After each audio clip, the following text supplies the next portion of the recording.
Hello students, मैं doctor Moniya Rakesh Singh MA fourth semester को आज फर्स्ट पेपर का यूनिट 5 जो विचारक हैं जैक दरिदा उनके बारे में बताने जा रही हूँ।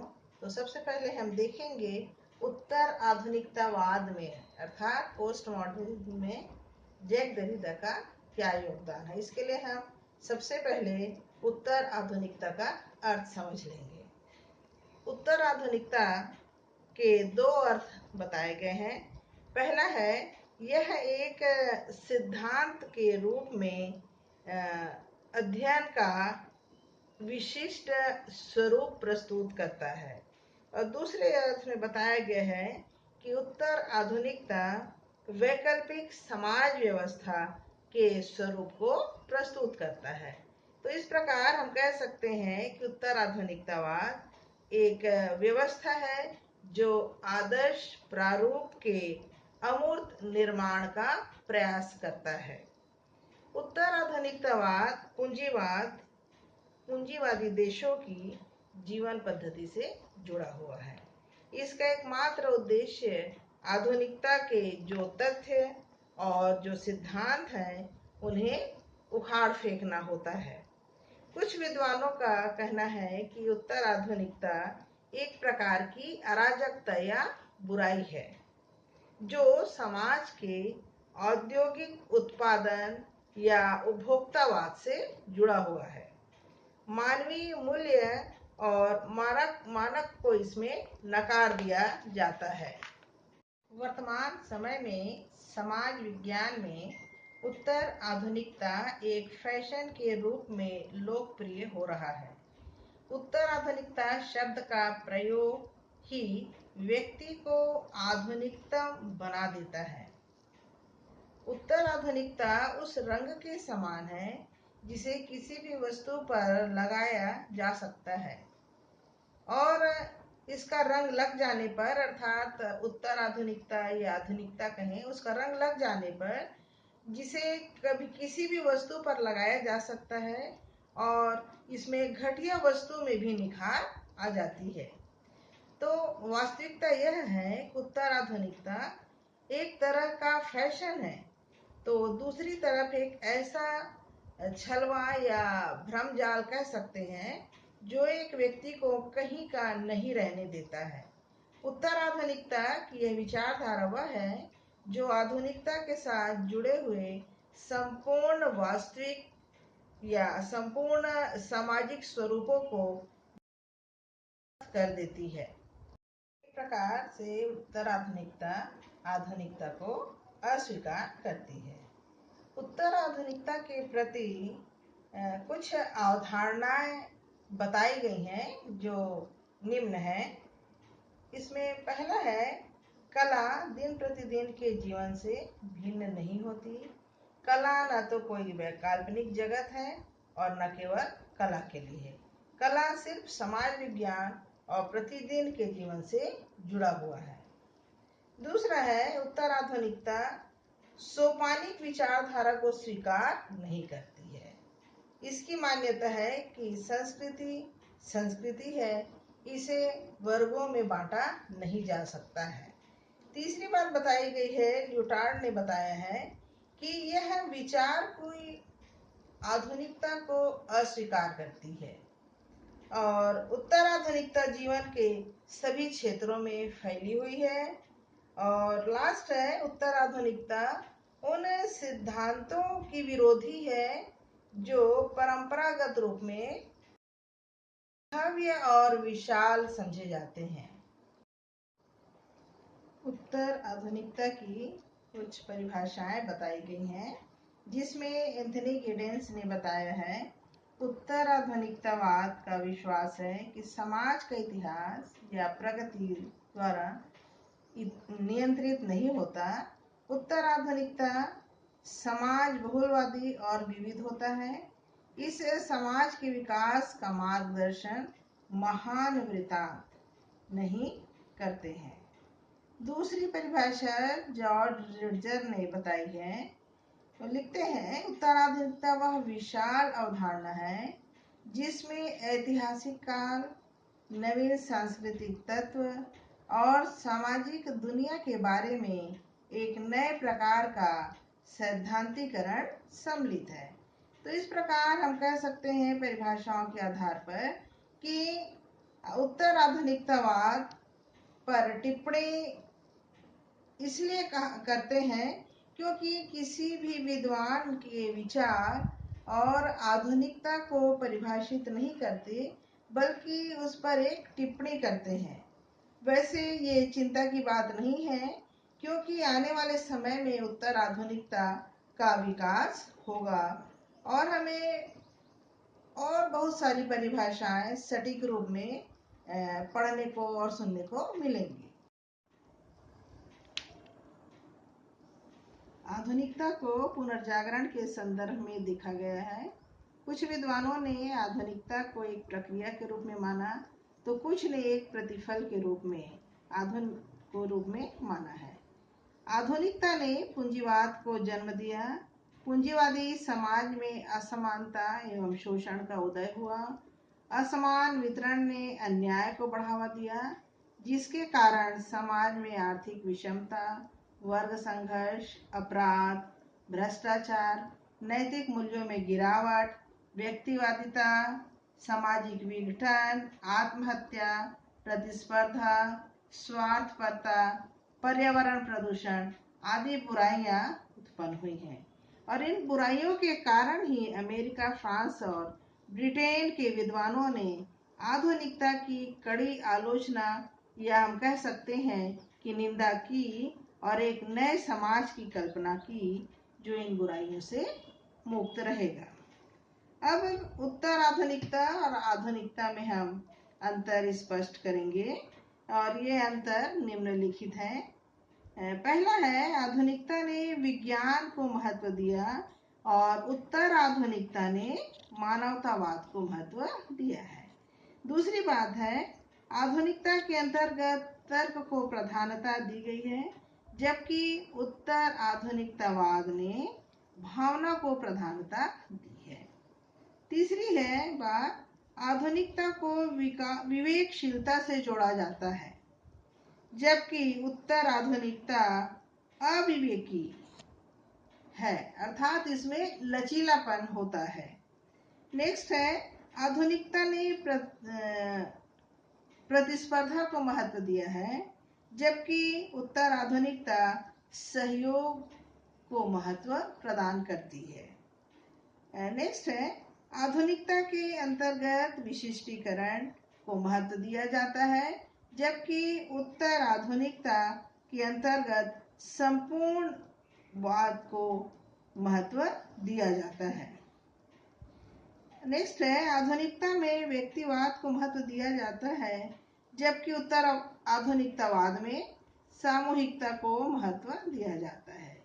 उत्तर आधुनिकता समाज को भिन्न विशेषताओं के आधार पर निर्मित करता है, जबकि यह विशेषता आधुनिकता से बिल्कुल भिन्न या विपरीत होती है। तो ये है उत्तर आधुनिकता एवं आधुनिकता में अंतर। अब हम देखेंगे उत्तर आधुनिकतावाद के कुछ लक्षण, या हम कह सकते हैं कि उत्तर आधुनिकतावाद के लक्षण निम्नलिखित होते हैं। जिसमें पहला है, उत्तर आधुनिकता की प्रकृति ध्वंसात्मक होती है। उत्तर आधुनिकतावाद का जन्म प्रतिक्रियात्मक है। विभिन्न सामाजिक विज्ञानों, कला, साहित्य, दर्शन आदि की जो सीमाएं हैं, अर्थात जो दोष हैं, उसे उत्तर आधुनिकतावादी स्वीकार नहीं करते हैं।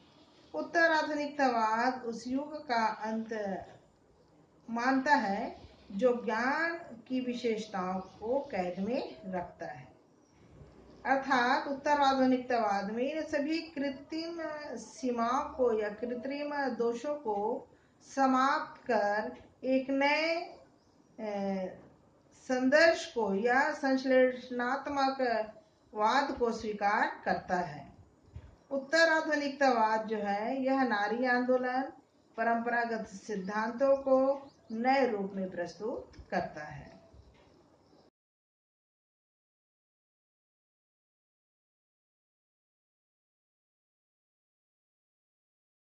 दूसरा है उत्तराधुनिकतावाद विभिन्न शाखाओं में प्रचलित सिद्धांत को अस्वीकार करता है। यह समाजशास्त्र, राजनीति शास्त्र एवं मानव शास्त्र आदि विभिन्न सामाजिक विज्ञानों में प्रचलित सिद्धांत को अस्वीकार करता है। इसलिए करता है क्योंकि उत्तर आधुनिकतावादियों का मत है कि इन सामाजिक विज्ञानों के प्रचलित सिद्धांत केवल शब्दों का मायाजाल है जो कि विचारकों की रूढ़िवादिता को बनाए रखना चाहते हैं।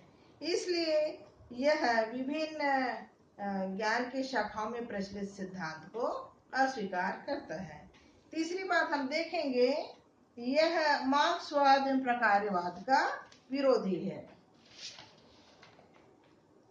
ल्यूटॉर्ड जो समाजशास्त्री हैं उनका मत है कि आधुनिक समाज में मार्क्स के श्रमिकों के मुक्ति की बात, वर्गहीन समाज की कल्पना आदि विचार जो हैं यह उत्तर आधुनिकतावादी युग में समाप्त हो गए हैं। मार्क्स की तरह पार्सन्स, मर्टन तथा होमस के सिद्धांत भी आज केवल एक वृत्तांत मात्र के रूप में हमें दिखाई देते हैं। उत्तर आधुनिकतावादी विचारक मार्क्स एवं प्रकार्यवादों के विचारों को रूढ़िवादी विचारधारा मानते हैं और उनका मत है कि समाज में न तो मार्क्स द्वारा प्रतिपादित वर्गहीन समाज स्थापित हो सकता है और न ही पार्सन्स द्वारा प्रतिपादित सर्वसम्मति या सामाजिक व्यवस्था आ सकती है। इस प्रकार हम देखते हैं कि उत्तर आधुनिकतावादी विचारकों का मत है कि वर्तमान समाज जो है यह व्यक्तिवादी और खंडित है और भविष्य में भी इसी प्रकार का बना रहेगा। नेक्स्ट है ज्ञान का रूपांतरण। उत्तर आधुनिकतावादियों का मत है कि भाषा एक से एक ऐसा माध्यम है जो विचारों को अभिव्यक्ति देता है। इसलिए भाषा का अध्ययन वैज्ञानिक पद्धति अर्थात भाषा विज्ञान द्वारा होना चाहिए। उत्तर आधुनिकतावादी अपना मतलब भाषा संबंधित सिद्धांतों में रखते हैं। इसके पश्चात संसार से जुड़ी समस्याओं पर विचार करते हैं। वर्तमान संदर्भ में हम देखते हैं कि इसका संबंध कंप्यूटर से है जो एक आधुनिकतम तकनीक है और ये संचार से जुड़ी हुई जितनी भी सूचनाएं हैं या उसका जो भंडारण है उसे कंप्यूटर के द्वारा हम व्यक्त करते हैं। वर्तमान समय में कंप्यूटर के कारण ज्ञान प्राप्त करने के ढंग तथा ज्ञान का वर्गीकरण मशीनों द्वारा होने लगा है। अब है उत्तर आधुनिकता में वाणिज्य ज्ञान की प्रधानता। उत्तर आधुनिकतावादियों का मत है कि वर्तमान समय में विज्ञान का उद्देश्य सत्य की खोज करना नहीं है बल्कि उत्पादन के समीकरण को स्थापित करना है।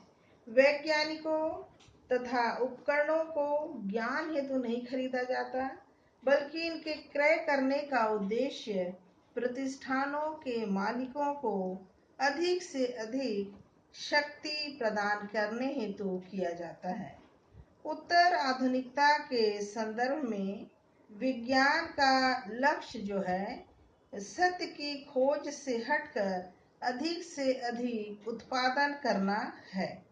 नए आविष्कार का महत्व इसकी उपयोगिता में देखा जाता है। अब हम देखेंगे वृत्तांत ज्ञान का विरोधी। उत्तर आधुनिकतावादियों का भी मत है कि महान या भव्य कहे जाने वाले वृत्तांतों को कूड़ेदान में फेंक दो। अर्थात वृत्तांत ज्ञान उत्तर आधुनिकतावादियों को पसंद नहीं है, वे इसका विरोध करते हैं।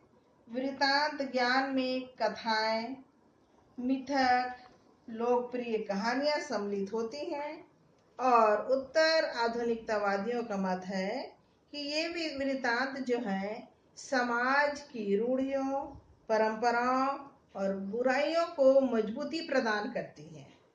अतः उत्तर आधुनिकता इन वृत्तांतों को अस्वीकार कर देती है या अस्वीकार करने की चुनौती देती है। अब हम देखेंगे आधुनिक कला की अस्वीकृति। कला के अनेक रूप जैसे चित्रकला, नृत्य कला, संगीत, साहित्य आदि हैं। लियोनार्ड ने संपूर्ण कला, चित्रकला, नृत्य कला, साहित्य कला को उत्तर आधुनिकता के संदर्भ में देखा है। कला का एक स्वरूप धार्मिक या सांसारिक होता है। इसे हम अजंता एलोरा की गुफाओं में या खजुराहो के मंदिर में देखने को मिलता है। इस कला का संबंध जो है धर्म से है। कला का दूसरा स्वरूप जो है दरबारी कला है। इसका संबंध राजा महाराजाओं के दरबार में होने वाले नृत्य, संगीत आदि से है। तीसरा स्वरूप बुजुर्गवा कला है। इसका संबंध पूंजीवादी युग के बुजुर्गवा, कारखाने के मालिक तथा शक्तिशाली वर्ग से होता है। शक्तिशाली अर्थात पूंजीपति वर्ग से होता है। सांसारिक तथा दरबारी कला का संबंध प्रत्यक्ष या अप्रत्यक्ष रूप से जीवन प्रक्रियाओं से संबंधित है। इस कला में कलाकार का कोई सामाजिक मतलब नहीं है। इसका जीवन की व्यवहारिकता से कोई लेना देना नहीं है।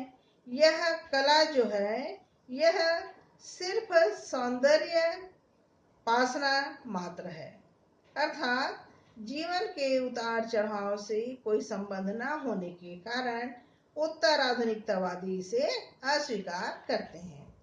अब हम लास्ट और अंतिम देखेंगे वैज्ञानिक कला का विरोधी। उत्तर आधुनिकतावादी ज्ञान का विरोध करते हैं। उनका मत है कि वैज्ञानिक ज्ञान संपूर्ण ज्ञान का प्रतिनिधित्व नहीं करता है। वैज्ञानिक ज्ञान मिथक है या झूठा है। यह इस तरह सरकार को वैधता प्रदान करता है। आज वैज्ञानिक ज्ञान को बाजार में बेचा जाता है। वर्तमान समय में बिना तकनीकी विज्ञान को प्रयोगशाला तक सीमित ज्ञान मापा जाता है। इसी कारण से उत्तर आधुनिकतावादी विचारक जो हैं वैज्ञानिक ज्ञान का विरोध करते हैं। अब हम जैक दरिदा के बारे में पढ़ेंगे। सबसे पहले हम देखते हैं कि दरिदा जो है मूल रूप से दर्शन शास्त्री थे और इनका जन्म 1930 में हुआ पेरिस में। पेरिस में इन्होंने शिक्षा ग्रहण की और 1965 में क्रिटिक नामक पत्रिका में इनके 2 लेख छपे और ये पत्रिका ही इनको चर्चित कर दिया या इनका प्रसार कर दिया। इसके बाद से दरिदा को एक विद्वान के रूप में पहचाना जाने लगा। दरिदा का संपूर्ण लेखन फ्रेंच भाषा में है और दरिदा का देहावसान 2004 में हुआ। दरिदा एक कट्टर शास्त्री, दर्शन शास्त्री होने के कारण उनका लेखन जो था अत्यंत दुर्लभ था। इनके साहित्य में समाजशास्त्र का अंश नगण्य है। इनकी प्रसिद्ध कृति में इन्होंने अपनी बहुप्रसिद्ध अवधारणा विखंडन का प्रतिपादन किया। इस अवधारणा के माध्यम से उन्होंने पश्चिमी वैचारिक परंपरा का मूल्यांकन किया है। वैसे इसके अतिरिक्त दरिदा ने उत्तर आधुनिकता और उत्तर संरचनावाद के विचारों के संदर्भ में भी अपनी अवधारणाओं को प्रस्तुत किया है। दरिदा को उत्तर संरचनावाद का प्रवर्तक माना जाता है। ये उच्च श्रेणी के भाषाविद भी रहे हैं। उनका मानना है कि विचारों की अभिव्यक्ति में प्रथम स्थान वाणी का होता है और लेखन जो है यह गौण होता है और वाणी के बाद द्वितीय स्थान पर आता है। लेखन और वाणी के इस अंतर को सोसरे ने विलुप्त रूप में रखा है, या इसे हम कह सकते हैं कि बंद करके रखा है, किंतु दरिदा इससे असहमति प्रकट करते हैं। उन्होंने बताया है कि संरचनावादियों का मानना था कि भाषा प्रणाली में साहित्य होता है, और वही दरिदा ने भाषा को अस्थिर माना है। उन्होंने संरचनावादियों की इस धारणा का खंडन किया है कि भाषा प्रणाली की शक्ति व्यक्तियों को नियंत्रित करती है।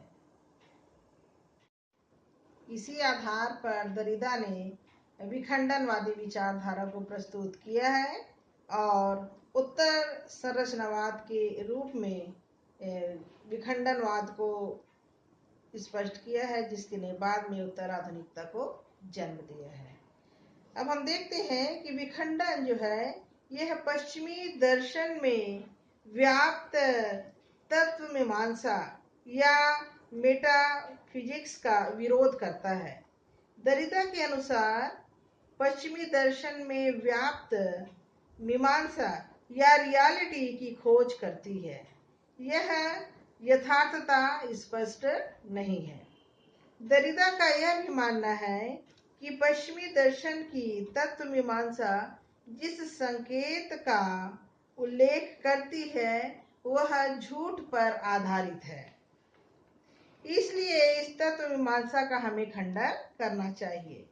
संक्षेप में हम कह सकते हैं कि पश्चिमी दर्शन में व्याप्त तत्व मीमांसा को अस्वीकार करना ही विखंडन है, और इस विखंडनवादी सिद्धांत के कारण ही दरिदा को उत्तर संरचनावादियों में सर्वोच्च स्थान प्राप्त हुआ है।